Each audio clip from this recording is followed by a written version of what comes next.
We regret to announce another most barbarous murder by the natives of New Holland, in the death of Captain Barker, of the 39th Regiment, late Commandant at King George's Sound. The circumstances attending this melancholy death are thus detailed in a government order by Governor Darling.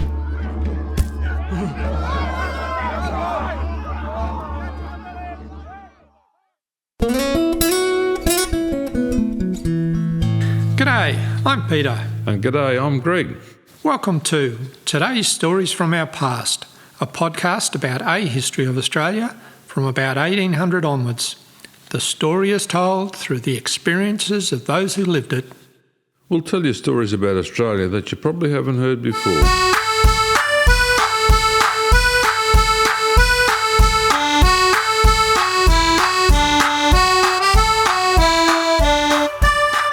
So, what are we going to talk about in this episode? Well, in previous episodes about the establishment of the colony of South Australia, I've been struck by how chaotic it was.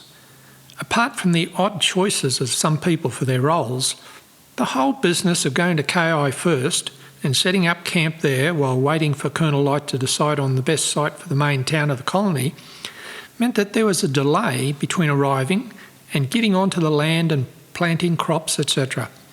If they'd gone to Adelaide directly, or at least to the site of Adelaide, they would have started building the colony immediately. They would have built proper housing more quickly, and the food stores that they brought with them would have been replenished more quickly, as they would have started farming on the Adelaide Plains immediately.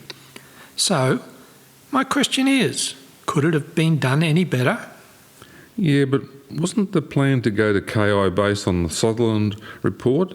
And the Sutherland report was the only thing known about South Australia at that time. Yes, the early immigrants did find that KI was covered with thick scrub and was not the open grassy plain as described in that report. Well, that was disappointing, but wasn't that the only information they had at the time? Yes, and that limited information meant that Slater and Osborne died as a consequence of that description, and my great-great-grandfather, Charles Sturt, almost joined them. They say that the Sutherland report was the only information available at the time, but I've come across a few breadcrumbs that suggest otherwise. For example, on 24 September 1836, while exploring along the coastline of Gulf St Vincent, Colonel Light wrote in his diary, September 24th. Got underway at 9 a.m. and ran up the Gulf in search of the harbour described by Captain Jones. At 4:30 p.m. came to an anchor opposite an inlet, apparently answering this description, in the chart marked 4th anchorage. Then, a couple of days later, Light writes in his journal, September 27th. I have examined this inlet, but find it very different to Jones's description, except in one instance, that of having 3.5 fathoms inside. The island was large and covered with mangroves near the water's edge, and no fresh water. I, therefore, determined on going higher up the Gulf, in hopes of finding this much-desired harbour, and got under way this morning, with the flood at 11:30 a.m. At 3 p.m, came to an anchor in a quarter less 3 fathoms, marked 5th anchorage, latitude 34 degrees 34 minutes, about 4 miles from the shore, and from the main top distinctly saw the termination of the Gulf, and the land on both sides, sandy, low ground, and mangroves seemed to extend the whole way. So what harbour is Light talking about here? And who is this Captain Jones? Also, in episode 1, we said that Guja and Co. were inspired by the discoveries of Sturt. I've always understood that Sturt only followed the Murray River down to Lake Alexandrina, and that he didn't go anywhere west of that, meaning that he didn't see the Adelaide Plains. But just to be sure, I got a hold of Sturt's report and had a read. In his report, he includes a description of a subsequent exploration that was undertaken in 1831 by a Captain Barker. So, I became a bit intrigued as to what Captain Jones and Captain Barker knew. Would their information have changed how the colony developed? Well, that's interesting. Where do we start? I think that we should look more deeply into what was actually known about South Australia before the first immigrants arrived. Firstly, let's go back and look at what Matthew Flinders knew. Yeah, we mentioned in episode 1 that Flinders was the first recorded European to sight KI, but didn't he just sail around the island and then up and down the gulfs? Well, actually he did a bit more than that. He discovered KI on Sunday, 21st of March 1802. Here's an extract out of his diary.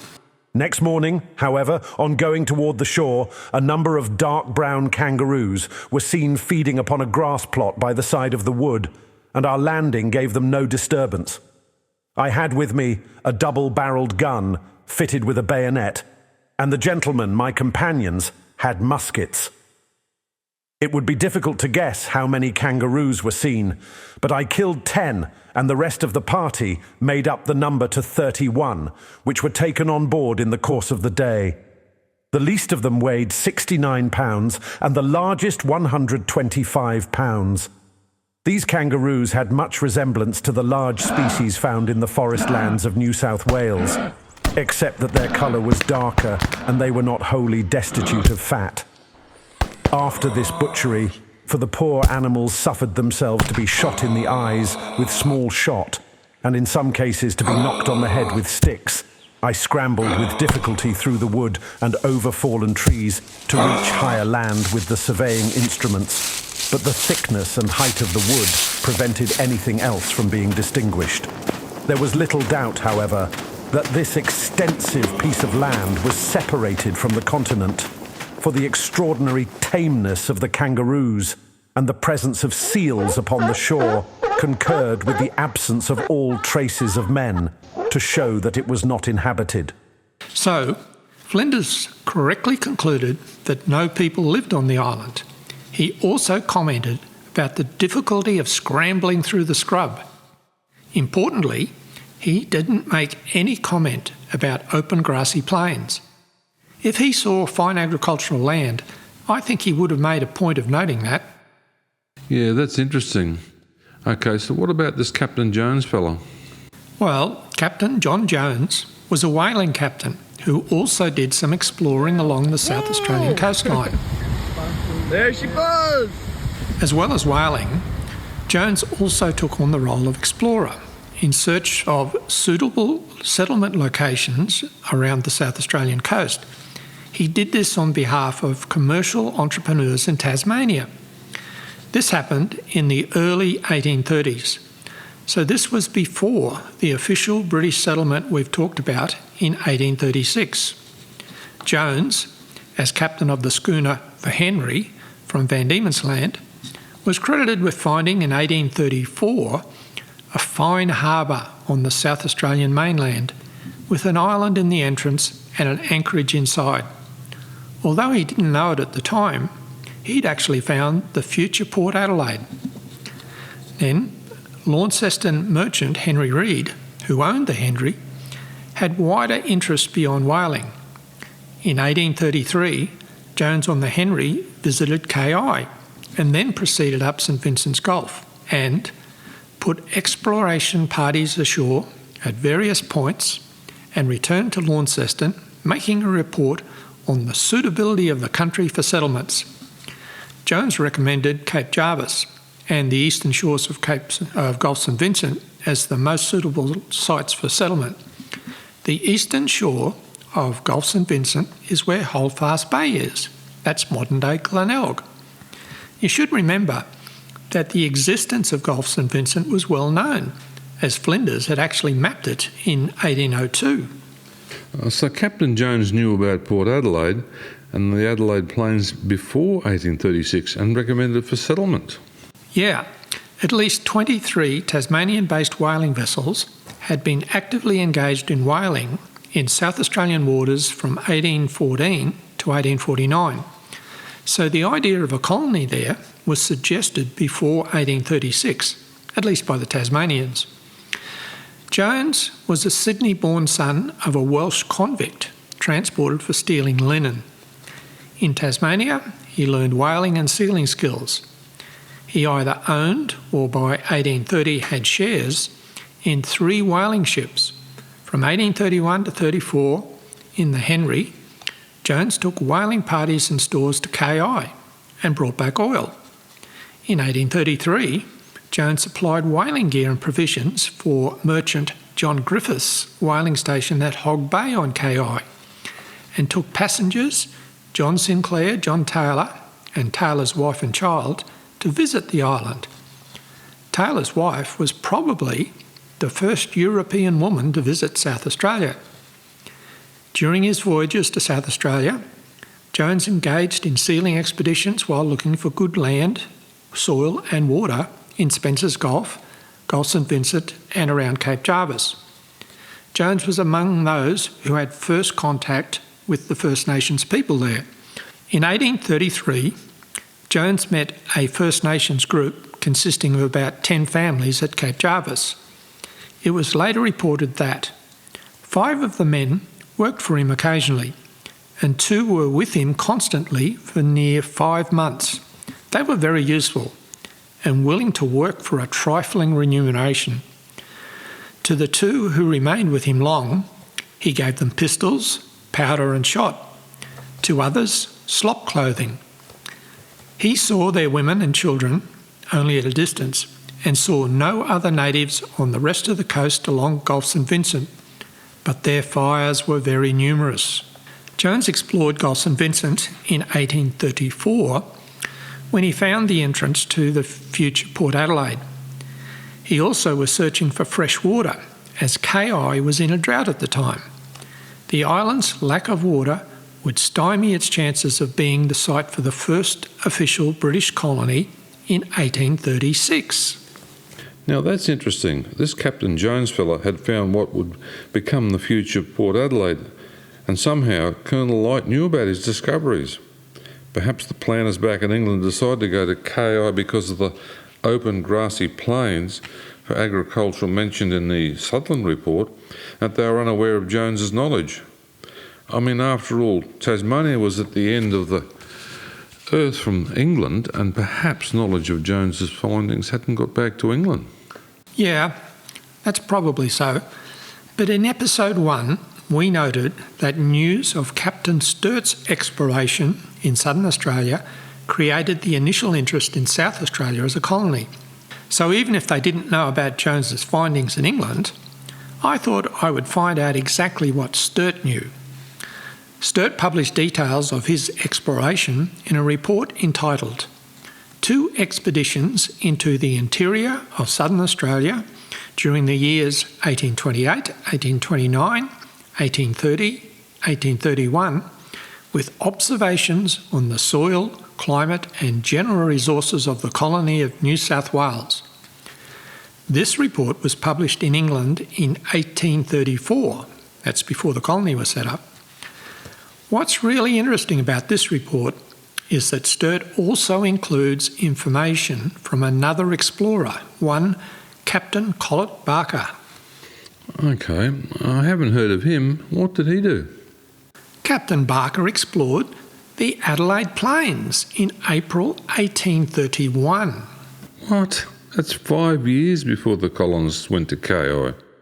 Why wasn't this information used? Where did he go and what did he discover? Well, I think this is just an amazing story. Firstly, here's some information about Captain Barker. Collett Barker was a British military officer and explorer. He had explored areas of Western Australia and the Coburg Peninsula in the Northern Territory.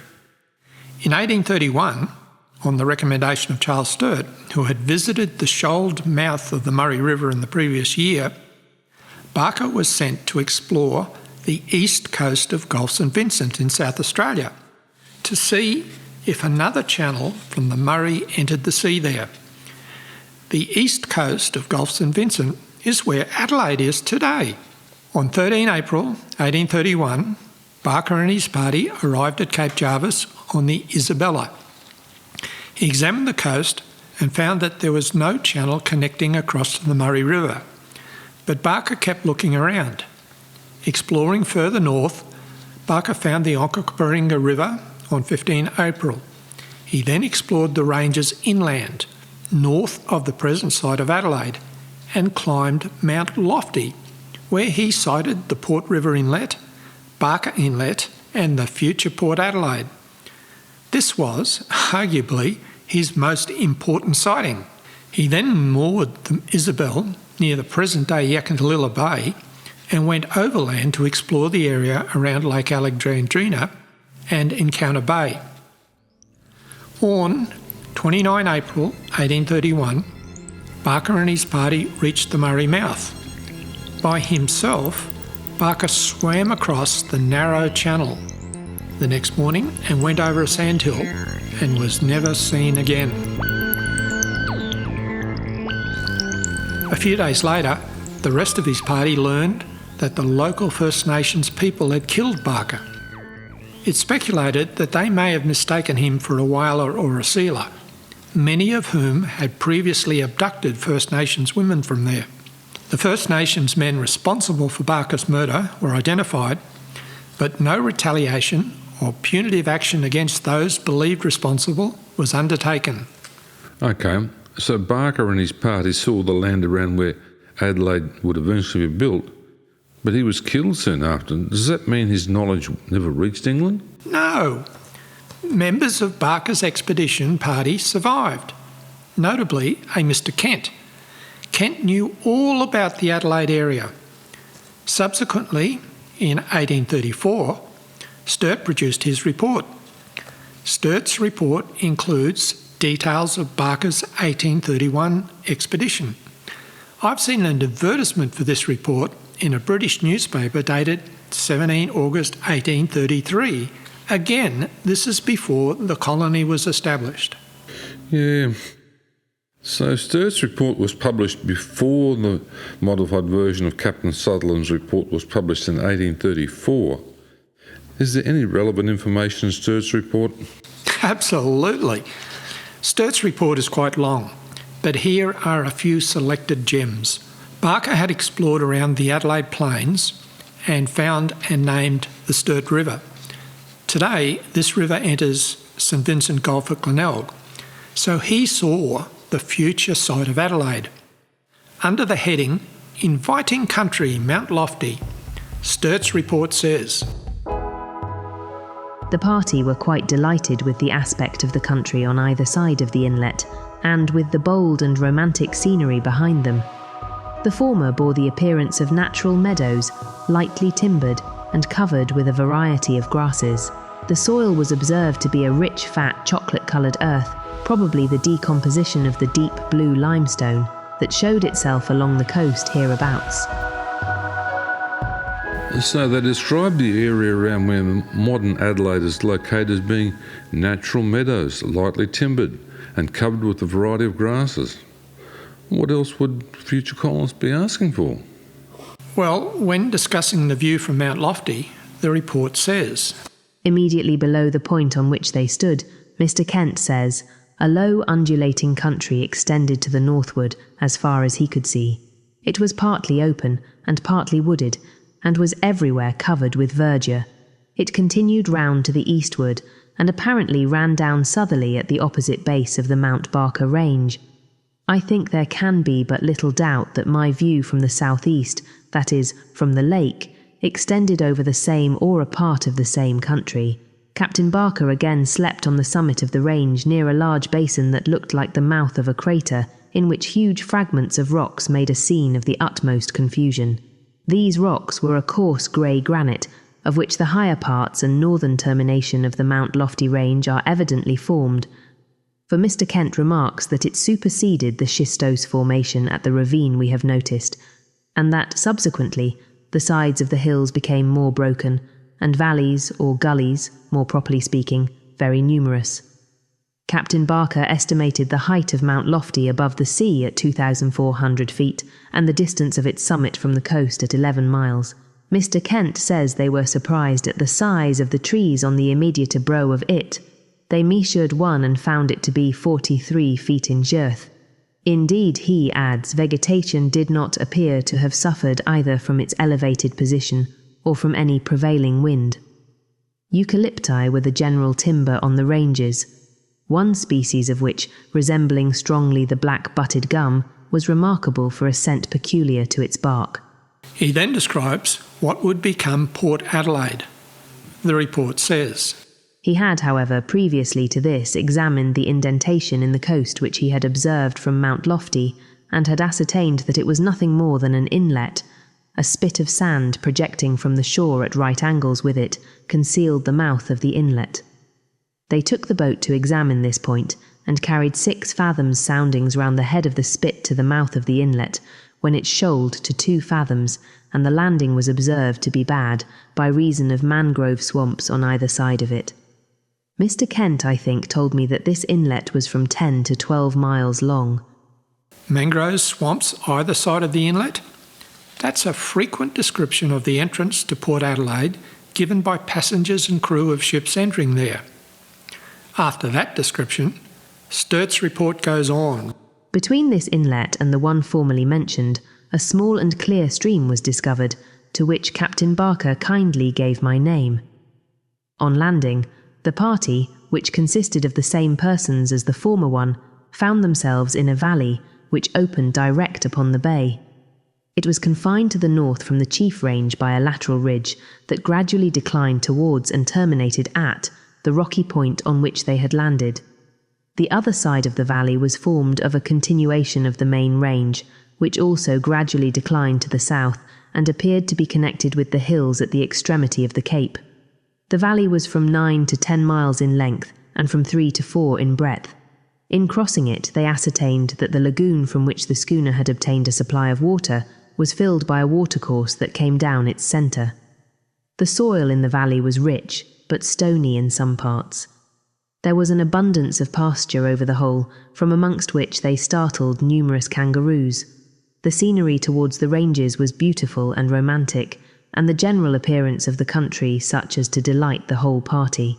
The small and clear stream is the Sturt River, which flows through the eastern suburbs of Adelaide today and enters Gulf St Vincent at Glenelg. Sturt's report is saying that this area has great soil and pasture. Well, it's clear Sturt's report is saying that the Adelaide Plains are a great area for settlement. Does that report mention KI? Yes, here's the relevant section. It's short and to the point. Kangaroo Island is not, however, fertile by any means. It abounds in shallow lakes filled with salt water during high tides, and which by evaporation yield a vast quantity of salt. Hang on. This report by Sturt, published before the modified Sutherland report, says KI is rubbish and the Adelaide Plains are great. And the obvious question is, why did Wakefield and Guja recommend going to KI? Good question. I guess in the days before the internet, maybe they were not aware of the Sturt report. Well, this is where this story gets even stranger. At the end of the modified Sutherland report, there is a section that lists publications relating to Australia. The Sturt report is listed there. Wakefield and Guja must have had Sturt's report. They must have known that KI was nowhere as attractive as the Adelaide Plains. This is really odd. Do you have any idea of what's going on here? Well, there's one bit of Sturt's report that I think is important. It's the section which describes how the First Nations people murdered Captain Barker. Barker's murder had also been reported in British and Australian newspapers. In April 1832, one British newspaper reported Barker's murder thus: We regret to announce another most barbarous murder by the natives of New Holland in the death of Captain Barker of the 39th Regiment, late Commandant at King George's Sound. The circumstances attending this melancholy death are thus detailed in a government order by Governor Darling, published in the Sydney Gazette on the 31st of May last. A memorial to Captain Barker was erected in Sydney in July 1832. Okay, so Barker's murder was reported, but why do you think that this is so important? Well, I think we need to take a wider look at emigration options for the English in the early 1830s. Let's look at this from a sales-cum-marketing viewpoint. What products did the potential immigrant have to choose between? They could go either to United States, Canada, New Zealand, or Australia. Even in Australia there were options. They could go to New South Wales or Tasmania. Both New South Wales and Tasmania were well-established colonies at this time. On the other hand, South Australia was a complete unknown. Fair enough. So Wakefield and Goodger had to market their product with competition from other options. Yes, and under the Wakefield scheme, there was a need for two distinct types of immigrants. As well as working class folk, the Wakefield scheme needed cashed-up business people who would bring their capital to the colony. Yep, the Thomas family and others had completely uprooted their lives and their businesses to move to South Australia. The Thomas family brought a complete printing press with them when they came out on the Africane. Yes. Poor working class folk had nothing to lose and everything to gain by going to a colony anywhere in the world. But immigrants like the Thomas family had everything at risk. So, if I was a suspicious character, I might guess that Wakefield and Goodger didn't want to highlight any reports that say that if you go to South Australia, the locals might murder you. Hence, they created a new report, the Modified Sutherland Report, to avoid having to mention Captain Barker's sad demise. This is just speculation, of course. Okay, do you have any justification for your speculation about a fear of attack by the locals? Well, I can't say that this is conclusive, but I remember a comment made by Mary Thomas about the deaths of Slater and Osborne. In her diary, she commented that there is really no way of being sure how Slater and Osborne died. She wrote, "How it was settled, of course, I had no means of ascertaining, except that Osborne, as usual, adhered to his friend, and they parted company with the rest.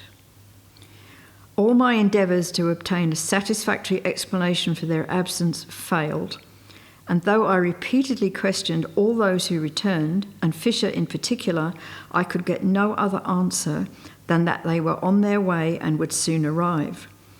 As I said before, we never saw them again, and when all hope was gone, the painful task devolved on me to convey the melancholy tidings to Osborne's father. As the best means of doing so, I wrote to our agent in London, Mr. Leonard Bow, and gave him a full account, as far as I was able, of the whole affair, requesting him to go to Mr. Osborne and break the sad news to him by degrees, and likewise to get it published in the Spectator, lest the people of England should think that the two unfortunate young men had been murdered by natives. There were none on Kangaroo Island at that time, except a few women, and they were employed by the white residents." Now, it's interesting that she really makes a point of telling the folk back in England that Slater and Osborne were not killed by the natives. I'm guessing that there may have been some underlying fear in England that immigrants to South Australia might be attacked by the savages. If that fear was there, then publicising the Sturt report, which included a section on Captain Barker being killed by the locals, would only cause more apprehension in England and thus reduce the enthusiasm for the whole venture in South Australia. Now, I must emphasise that this is just speculation, but it is certainly true that the colony would have progressed more quickly if they'd gone straight to the site of Port Adelaide and the Adelaide Plains, rather than spending time on KI and then abandoning that site within a few years. Yes, it continues to make the use of the Sutherland report even more curious. So in summary, it could be argued that the promotion of the modified Sutherland report by Wakefield and Co. was a way of avoiding any mention of possible tax by First Nations people, and thus discouraging potential immigrants from going to South Australia. Yep, that's about it. Well, that's my theory anyhow. Yeah, well, it's food for thought. Anyhow, in our next episode, we'll talk about Proclamation Day and beyond. Proclamation Day was the day that Governor Hindmarsh arrived at Holdfast Bay and a proclamation was read out, thus starting official settlement in the colony. We'll see how the colonists, including my ancestors, got on in those early days. Right. Well, thanks for listening. So it's goodbye from me. And it's goodbye from me.